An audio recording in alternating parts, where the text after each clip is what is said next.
Umalingaw sa gabi ang mabibigat na yabag habang mabilis na tumatakbo sina Lin Tian at Gokong sa paligid, pilit na tinatakasan ang mga humahabol na Soul Fiends. Agad namang napansin ni Goku at ng mga miyembro ng Dragon Clan ang ingay habang abala sila sa pag-iihaw ng karne. Nalito si Xiaohei at hindi maintindihan kung bakit bigla na lang tumatakbo ng ganoon ang kanyang ama. Akala naman ni Gobo ay nagmamadali lang si Lin Tian dahil kakaluto pa lang ng inihaw na karne.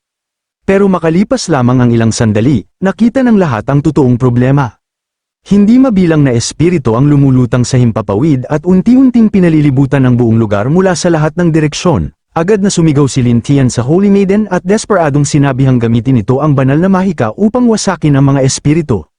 Napatitig sina Scarface at Alice sa napakalaking alon ng mapaghiganting kaluluwa na mabilis na sumusugod sa kanila, at parehong nabalot ng tensyon ang kanilang mga mukha.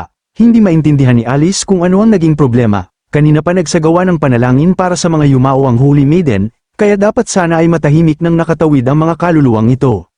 Dahan-daang ipinikit ng Holy Maiden ang kanyang mga mata habang bakas ang sakit sa kanyang mukha nang mapagtanto niya ang katotohanan. Masyadong matindi ang galit at puot na dala ng mga sundalong ito kaya hindi na umepekto sa kanila ang ordinaryong panalangin. Dahil wala na siyang ibang pagpipilian, nagpasya siyang gumamit ng isang Supreme Grade spell. Mahinang gumalaw ang kanyang mga labi habang unti-unting nagtipon ng banal na kapangyarihan sa paligid niya. Matapos ito ng lahat ng kanyang enerhiya, pinakawalan niya ang pinakamalakas niyang purification skill, Gate of Heaven. Isang napakalaking haligi ng banal na liwanag ang bumagsak mula sa langit at tumama sa hukbo ng mga espiritu sa likuran ni Lin Tian. Sumalpok ang banal na liwanag sa maitim na usok ng matinding puot, dahilan upang umalingaw-ngaw ang nakakabinging pagsabog sa buong larangan ng digmaan. Sunod-sunod na nagsisigawan ang mga espiritu habang nililinis sila ng banal na mahika. Doon lamang tuluyang huminto sa pagtakbo si Lin Tian. Sa tabi niya, nanginginig pa rin si Gokong habang hawak ang kanyang dibdib at sinasabing muntik na siyang mamatay sa takot. Ipinaliwanag ng Holy Maiden na ang matinding galit ng mga sundalo kay Edward at sa mga maharlikang tumalikod sa kanila ang dahilan kung bakit naging mapaghiganting espiritu sila matapos mamatay. Habang lumulutang sa hangin ang kumikislap na piraso ng Soul Fire, tahimik niyang sinabi na naaawa siya sa mga sundalong namatay nang hindi nakatagpo ng kapayapaan, at nais sana niya silang gabayan ng maayos patungong langit. Ngunit bago pa siya makapagpatuloy, bigla siyang pinigilan ni Lin Tian. Sinabi nitong sandali muna silang maghintay dahil pakiramdam niya ay maaari pang maging kapaki-pakinabang ang mga espiritong ito. Napatingin sa kanya ang Holy Maiden nang may pagtataka. Hindi alam kung ano ang binabalak niya. Maya-maya, isang napakalaking armored specter ang unti-unting lumitaw mula sa bughaw na apoy ng multo. Siya si Lawrence, isang level 90 Soul Knight Commander na puno ng matinding galit at nakakatakot na puot. Galit na umungal si Lawrence at agad iwinasiwas ang kanyang Blue Flame Sword kay Lin Tian. Ngunit hindi man lang gumalaw si Lin Tian, sa halip, kalmado lamang siyang nagtanong ng isang bagay na agad nagpatigil kay Lawrence. Talaga bang kami ang pumatay sa inyo, o ang sarili ninyong hari? Galit na inakusahan ni Lawrence si Lin Tian na iniiwasan nito ang responsibilidad at iginiit na pare-pareho silang may sala. Kalmadong inamin ni Lin Tian na marami nga siyang napatay na sundalo, ngunit itinuro niyang ang hari nila ang nagsimula ng walang kwentang digmaan at nagpadala sa napakaraming tao sa tiyak na kamatayan bago sila tuluyang iwanan. Sandaling natahimik si Lawrence dahil hindi niya yun may kaila. Nagpatuloy si Lin Tian. Sinabi niyang ang kanilang hari ang pumilit sa kanilang lisanin ang sariling bayan, lumaban sa isang laban na wala namang pag-asa, at pagkatapos ay tumakas habang sila ay naiwan bilang mga ligaw na kaluluwa. Pagkatapos ay tinanong niya si Lawrence kung gusto ba talaga nitong maglaho ng walang kabuluhan. Nang makita ni Lin Tian ang pag-aalinlangan sa mga mata ng Spirit Knight, agad siyang nag-alok ng ibang landas. Sa halip na maglaho ng walang saysay, maaaring sumama si Lawrence at ang iba pang espiritu sa kanyang legion upang sama-samang maghiganti. At kung tatanggi sila, diretsahang sinabi ni Lin Tian na ipapapurify niya sa Holy Maiden ang lahat ng kaluluwang naroon ng walang pag-aalinlangan.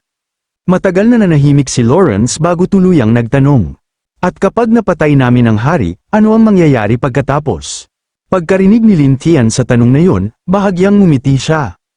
Alam niyang tinanggap na ni Lawrence ang alok, ipinangako ni Lin Tian na kapag natapos na ang kanilang paghihiganti, pahihintulutan niyang gabayan sila ng Holy Maiden patungong langit ng may respeto. Ayon sa kanya, mas mabuti yun kaysa habang buhay silang magpagala-gala habang nilalamon ng puot. Napatingin si Lawrence sa Holy Maiden na nakatayo sa likuran ni Lin Tian, sa kalmadong banal nitong aura, Malinaw niyang naunawaan na walang pag-asang manalo ang mga espiritu kung direkta silang lalaban dito. Ngunit kasabay nito, hindi rin niya matanggap na basta na lamang maglalaho ng walang natutupad. Sa huli, dahan-daang tumango si Lawrence at pumayag na makipagtulungan. Sinabi ni Lintian kay Lawrence na magtago muna pansamantala. Kapag dumating na ang oras para lusubin ang Sword Kingdom, siya mismo ang tatawag kay Lawrence at sa Spirit Legion. Nagbigay si Lawrence ng formal na saludo gaya ng ginagawa ng matatandang kabalyero at taimtim na sinabi na sa oras na banggitin ni Lintian ang kanyang pangalan, agad siyang susulpot. Pagkatapos noon, unti-unting naglaho ang kanyang katawan kasama ang buong Spirit Legion at naging bughaw na mga particle na dahan-daang lumipad patungo sa kalangitan ng gabi.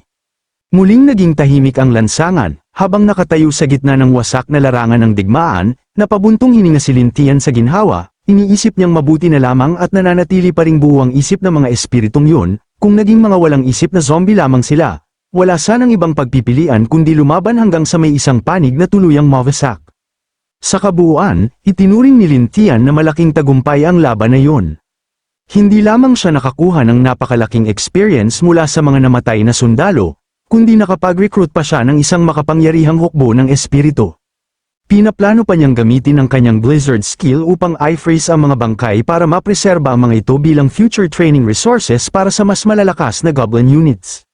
Sa di kalayuan, tahimik na pinagmamasdan ng Holy Maiden si Lintian habang abala itong nag-iisip ng mga plano. Ngunit biglang nabasag ang seryosong atmosphere dahil sa malakas na tunog ng pagmuya. Paglingon niya, nakita niya si Gokong na nakaupo sa lupa at masayang kumakain ng inihaw na karne na parang walang nangyari. Wala na lamang nagawa ang Holy Maiden kundi umiling ng helplessly. Ilang sandali pa lang ang nakakalipas, halos mawala ng malay si Gokong sa sobrang takot nang makita ang mga espiritu, pero ngayon ay sobrang ganado na itong kumain na parabang walang nangyari. Para kay Gokong, malinaw na pagkain ang pinakamahalaga sa lahat. Habang ngumunguya, napadighay pa siya ng malakas bago curious na tanungin si Lintian kung ilang tao pa ba ang kailangan niyang kainin para makapag-evolve. Ayon sa kanya, nakakain na raw siya ng 10,000 tao ngunit wala pa ring pagbabago sa kanyang katawan. Sinuri ni Lintian ang status panel ni Gokong at napansing umabot na ito sa level 100, ang kasalukuyang limit. Habang hinihimas ang kanyang baba, naisip ni Lintian na dapat sana ay nag-trigger na ng evolution ang pag-abot sa level na yun. Dahil dito, napaghinalaan niyang maaaring hindi sapat ang natural potential ni Gokong upang mag-breakthrough ng mag-isa. Sakto namang lumapit noon si Goblin Slayer, agad siyang tinanong ni Lintian kung bakit hindi pa rin makapag-evolve ang isang goblin kahit may kakayahan naman itong mag-evolve. Kalmadong ipinaliwanag ni Goblin Slayer ang dahilan. Sa kasalukuyan, si Lintian ang Goblin King. Ayon sa natural order ng mga goblin, hindi maaaring magkaroon ng dalawang hari sa iisang tribo. At dahil wala namang balak si Gokong na labanan at patayin ang sarili niyang hari, imposibleng maka-evolve siya bilang isang royal class goblin. Pagkarinig nito, agad na nagpanik si Gokong, mabilis niyang ikinaway ang kanyang mga kamay at paulit-ulit na iginiit na wala siyang interes na maging hari. Para sa kanya, sapat nang sumunod kay Lintian habang buhay, wala raw siyang pakialam kung hindi na siya makapag-evolve. Bahagyang ngumiti si Goblin Slayer bago sabihing may isa pa namang paraan. Maaaring maglakbay si Gokong sa ibang Goblin tribes, patayin ang kanilang mga hari, at devour ang mga ito. Sa ganitong paraan, makakapag-evolve siya nang hindi kinakailangang kalabanin si Lintian. Nang marinig yun ni Lintian, agad niyang napagtanto kung gaano kapaki-pakinabang ang ideyang yun para sa future development ng Goblin Legion. Tumingin siya kay Gokong at nangakong balang araw ay siya mismo ang mangguna rito upang sakupin ang iba pang Goblin tribes at tulungan itong mag-evolve. Sobrang natuwa si Gokong at paulit-ulit na yumuko habang nagpapasalamat kay Lintian sa pag-aalaga sa kanya. Ngumiti naman si Lintian nang may kasiyahan habang tahimik na inaayos ang mga plano sa kanyang isip. May 5 araw pa bago muling magamit ang Life Simulation System, kaya perpektong panahon ito para maghanda sa pangmatagalang pagpapalawak ng Goblin Legion. Sa ilalim ng pagbabantay ng Goblin Legion, tinipon sa isang malawak na open area ang mga bihag. Nagkalat ang mahihinang bulungan habang unti-unting nilalamon ng takot ang buong grupo. Walang nakakaalam kung bakit sila dinala roon. May ilan pang ang nag-iisip na baka gawing pataba na lamang sila. At dahil wala roon ng Holy Maiden upang pakalmeyin sila, lalo lamang silang natakot. Dahan-daang humakbang si Lintian pasulong habang malamig ang ekspresyon ng kanyang mukha at pinagmamasdan ang mga nakaluhod na bihag.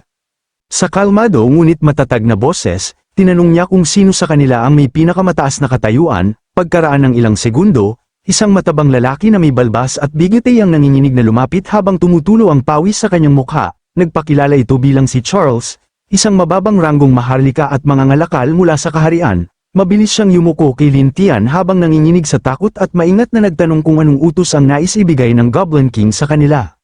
Nakatayo si Charles habang todo ang pagpapawis sa ilalim ng nakakatakot na pressure mula sa Goblin King. Casual na sinuri ni Lin Tian ang merchant gamit ang system lens, mahigit 1,000 units lamang ang combat power nito, ngunit may lakas ito ng loob at kayang umako ng responsibilidad. Bahagyang lumiit ang mga mata ni Lin Tian habang nag-iisip. Agad niyang napagtanto na may potensyal ang matabang lalaking ito na maging leader ng mga tao, isang taong maaaring makatulong sa kanya upang mas maayos na pamahalaan ang mga bihag. Upang pakalmeyan ang nanginginig na mga tao, biglang ngumiti ng magiliw si Lin Tian. Iginiit niyang hindi siya naroon upang patayin sila, kundi para tulungan silang mapataas ang produksyon ng kanilang mga pananim at alagang hayop. Natulala sina Charles at ang mga mamamayan sa paligid. Hindi sila makapaniwala sa kanilang narinig, isang goblin, na gustong turuan ng mga tao kung paano magsaka. Hindi na sila pinaghintay pa ni Lin Tian, binuksan niya ang kanyang palad at ipinakita ang maliliit na buto na tila nagtataglay ng kakaibang kapangyarihan, casual niya itong ikinalat sa tuyong lupa sa kanilang harapan. Parang isang bihasang magsasaka, inutusan niya ang priestess na si Efer na gamitin ang healing magic sa mga buto. Magalang namang sumunod si Efer, handang ipakita ang kanyang kapangyarihan. Agad niyang inactivate ang high-level healing magic. Isang banayad na berdeng liwanag ang bumalat sa lupa at ginaisang ang natutulog na mga usbong. Sa hindi kapani-pani walang bilis, sumibol ang buhay. Ang mga butong kara rating pa lamang sa lupa ay mabilis na tumubo at naging mabibigat na uhay ng trigo sa harap mismo ng mga tao. Hindi makapagsalita si Charles sa sobrang pagkabigla. Ang bawat butil ng trigo ay kumikislap na parang mamahaling perlas, isang ani na hindi man lang nila pinangarap noon. Hindi lamang trigo ang tumubo, maging ang napakalalaking patatas ay nahukay mula sa lupa habang ang produksyon ay lumampas ng sobra sa tradisyonal na paraan ng pagsasaka ng mga tao. Ipinaliwanag ni Lin Tian na ang mga ito ay elite seeds na pinahusay gamit ang mahika. At kung patuloy na pipiliin ang pinakamagagandang buto para muling itanim, mananatili sa pinakamataas na antas ang produksyon. Tuluyang napasuko si Charles. Agad siyang lumuhad at itinuring si Lin Tian na parang isang Diyos na bumaba mula sa langit. Palihim namang napangisi si Lin Tian, mas mabilis dumating ang katapatan ng mga taong ito kaysa sa inaasahan niya. Inutusan niya silang tumayo at sumunod sa kanya sa susunod na lugar, kung saan mas matinding sorpresa pa ang naghihintay. Biglang umalingaw-ngaw ang nakakabinging dagandong mula sa likod ng matitibay na kahoy na bakod. Isang mabangis na wild boar ang naglabas ng pangil at kuko habang naglalaway sa sobrang pagkaagresibo. Paulit-ulit na sinasalpok ng mga halimaw ang bakod habang ang kanilang mapupulang mata ay nagpapakita ng hindi mapigil ang kabangisan. Kinakabahang nagtanong si Charles kung ano ang balak gawin ni Lin Tian. Para sa kanya, masyadong marahas ang mga wild boar upang mapaamo, bukod pa roon, matigas daw ang karne ng mga ito kumpara sa baka o tupa. Pagkarinig nito, ngumiti lamang si Lin Tian, naniniwala siyang hindi kayang alagaan ng mga tao ang mga ito dahil masyado silang mahina at hinahayaan nilang lumaban ang mga hayop. Pagkasabi noon, casual siyang tumalon lampas sa bakod at direktang humarap sa nagwawalang kawan ng mga boar.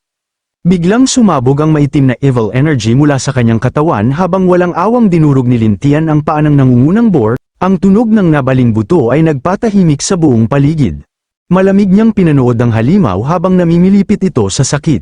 Kapag nabali na ang kanilang mga paa, wala na silang ibang magagawa kundi humiga at sumunod. Napahawak sa hininga ang mga magsasaka sa labas ng bakod sa sobrang takot sa brutal na paraan ng pagpapaamo. Pagkatapos ay sinabi ni Lin Tian na kung paulit-ulit silang palalakihin sa ganitong paraan sa loob ng ilang henerasyon, unti-unting mawawala ang pagiging mabangis na mga wild boar hanggang sa tuluyan silang maging ordinaryong baboy. At kapag nangyari yun, makakapagbigay sila ng napakaraming karne para sa imperyo. Agad nagbago ang tingin ng mga tao kay Lin Tian, malakas silang nagsisigawan habang itinuturing siyang tagapagligtas. May ilang babae pang ang sumigaw na nais nilang dalhin ang kanyang anak. Habang nakikita ni Lin Tian ang mga taong nakaluhod sa kanyang paanan. Nagbigay si Lin Tian ng mapang-akit ng ngiti, para sa kanya, Napakasimple ng mga tao, pakainin mo lamang sila ng maayos at kusa silang magiging pinakamatapat na alipin. Sa loob ng napakagarbong kastilyo ng Goblin Empire, sinimulan ni Lin Tian ang paghahanda para sa pagdating ng isang bagong panahon. Agad niyang inactivate ang life simulation system upang pabilisin ang pag-unlad ng kanyang nasasakupan. Lumipas ang isang taon sa loob ng simulation, at lumitaw sa harap niya ang system screen na nagpapakita ng kahangahangang resulta ng kanyang pamumuno.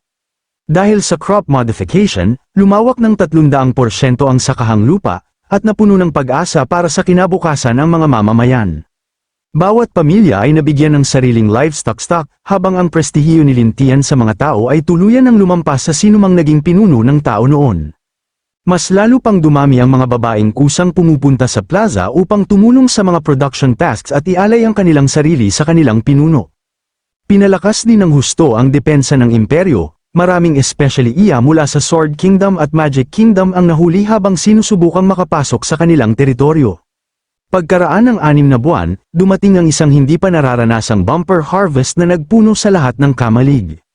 Masayang nagpunta ang mga mamamayan upang magbayad ng buwis habang puno ng kasiyahan ang buong kapaligiran. Kasabay nito, tuluyan na ring nag-mature ang unang henerasyon ng mga goblin. 10,000 veteranong mandirigma ang napili upang maging regular army na magtatanggol sa imperyo. Mabilis na lumakas ang Goblin Empire hanggang sa makalikha ito ng maraming satellite cities at umabot sa antas na kayang makipagsabayan sa pinakamalalakas na human super empires. Sa pagtatapos ng isang taon ng simulation, nakakuha si Lin Tian ng perpektong score na 100 at isa dagdag, kasama ang napakalaking halaga ng life points. Pagkatapos noon, tinanong siya ng system kung nais ba niyang magpatuloy sa panibagong storyline. Tahimik na nag-meditate si Lin Tian habang naglalabas ng napakasilaw na aura ang kanyang buong katawan habang inaabsorb niya ang lahat ng bunga ng simulation. Nang muli siyang lumitaw, para na siyang isang tunay na emperador. Nakasuot siya ng maringal na puting imperial robe na may gintong palamuti, at naglalabas ng napakalakas na presensya. Sa ibaba ng malaking entablado, sabay-sabay na sumigaw ang 10,000 mamamayan. Handa raw nilang ialay ang kanilang buhay at lakas upang protektahan ang bagong bansang ito. Tahimik na minasdan ng Goblin Emperor ang kanyang mga nasasakupan gamit ang malamig at hindi mabasang mga mata habang bahagyang sumili ang mapanuyang ngiti sa kanyang labi. Ang lahat ay nangyayari eksakto ayon sa kanyang plano. Sa kanyang enthronement speech, buong tapang niyang ipinahayag. Isa akong masamang goblin, ngunit hanggat sumusunod kayo sa akin, ako ang magiging pinakadakilang tagapagtanggol ninyo. At para sa ibang mga bansa, wala akong ipapakitang awa. Muling umugang sa buong kabisera ang malalakas na sigaw ng "Long live His Majesty", sa tabi ng napakalaking estatwa ni Lin Tian, opisyal na isinilang ang isang imperyong hindi na mapipigilan,